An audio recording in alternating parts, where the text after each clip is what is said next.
Hi, and welcome to another episode of Hot Takes with me, the Silver Fox.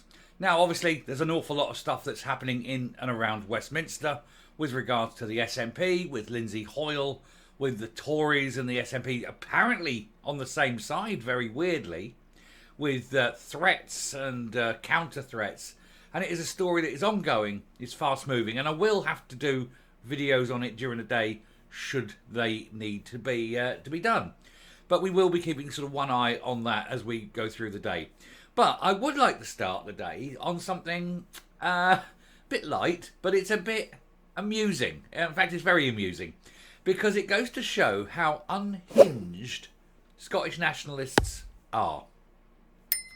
They're looking to have Scotland basically redesignated as a colony. They want it seen as being, a colony of England, where this imperial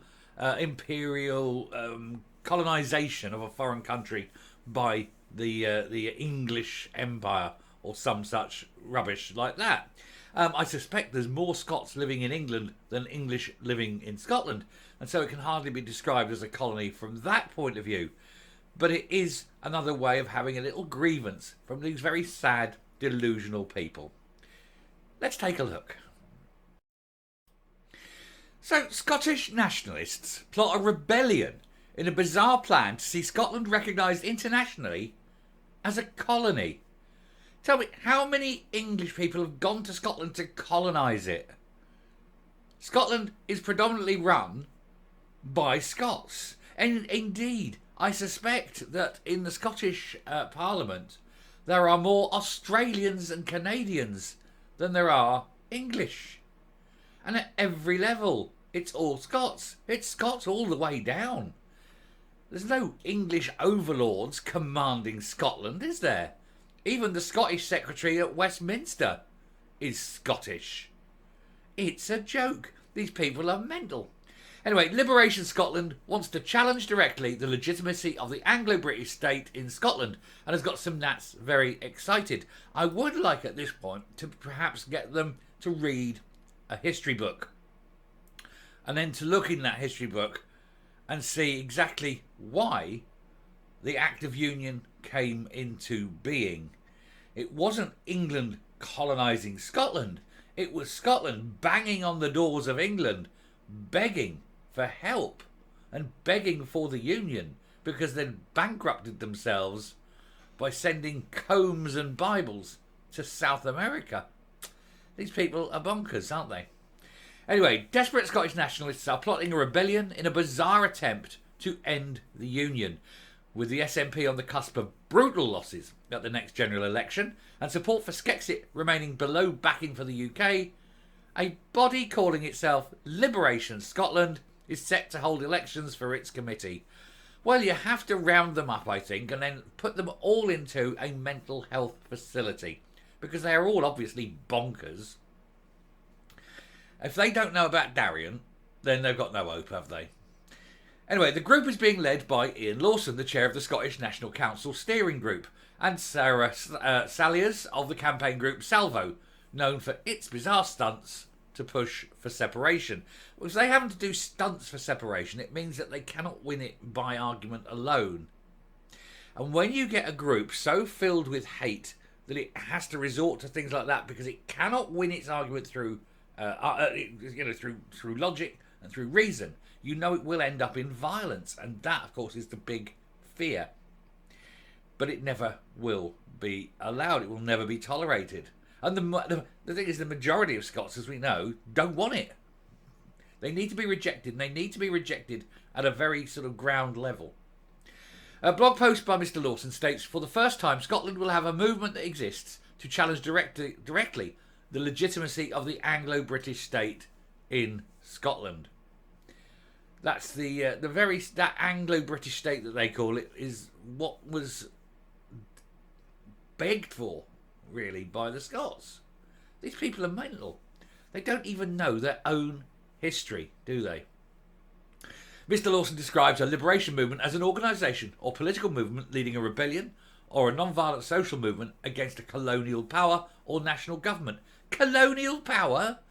When, Mr. Lawson, did England colonise Scotland? I don't believe you could actually point to a particular day, could you? Because it never happened. Anyway, the Bonker statement claims the group will challenge the unlawful annexation of Scotland by England. No such thing happened, of course. It goes on to say that Liberation Scotland will challenge the UK assertion that Scotland is a voluntary partner in a union. It was a desperate partner. He said, as well as the representation of Scotland internationally as having exercised its right to self-determination. But it hasn't. It voted, and in 2014 it says, no, we wish to be a member of the United Kingdom at the same level as England and Wales and Northern Ireland, and that we will be happily represented by the corporate federal state that is the United Kingdom. Mr. Lawson claims he wants to get, and I know that there's a problem with saying federal state because it isn't federal as such, but with a separate set of legal systems, it can be seen in a federal way.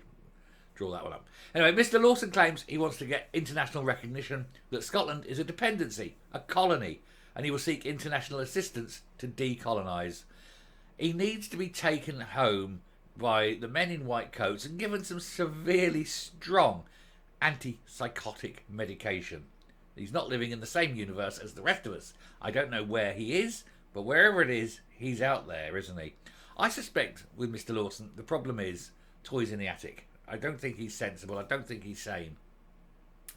Anyway, he said it will work with willing partners across Scotland, civic or political society, for the restoration of our constitutional and international rights now, not through any single political party or after successful referendums or plebiscites. You see, he wants it now, but he doesn't want a referendum. And he knows why.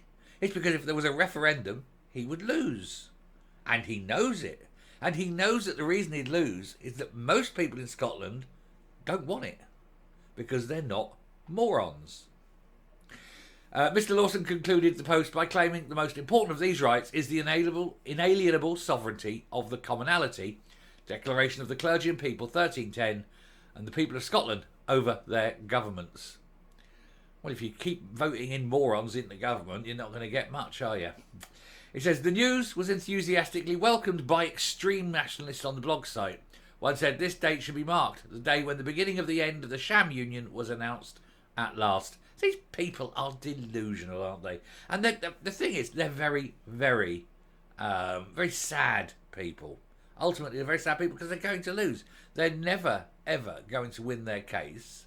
And as time goes on, the economic case for it gets worse and worse. The only way Scotland has a future is part of the Union. And the Union is stronger for it. But an individual, independent Scotland, overnight would become a third world dictatorship. It would be a one-party Marxist state. Everyone would suffer. And that's why the majority of people in Scotland know that the last thing they want is an independent Scotland. Sure, you are going to get these mad extremists who think that they speak for everyone because their view is the only one that can be legitimately held. But they are quite simply wrong. I know it. You know it. Deep down, they know it, but they have to keep making the right noises.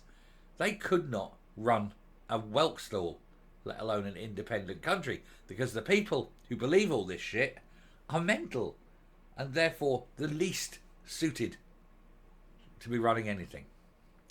But there we go. Mental is as mental does, and I'll still come up, and we'll move on. I think someone better buy Ian Lawson a dictionary, just so he can look up things like what the word colony means. And also a history book, a dictionary, a history book. Then you can look these things up. There was no colonisation. England was not a colony power over Scotland. It never ruled the realm. It probably did for a short while. Remember that it was the Stuarts, wasn't it? We had Scottish kings. The whole of Great Britain. Scottish. Morons, aren't they? But they can't help it, I suppose. Limited education. You know what this is, don't you? 17 years of SNP-run education. It results in people like this. Anyway, I shall finish there. Thank you very much for watching. Do please hit the subscribe button, ring the bell, leave a like, leave a comment. Please share the video. And until next time, stay safe, stay well, and I will speak to you later.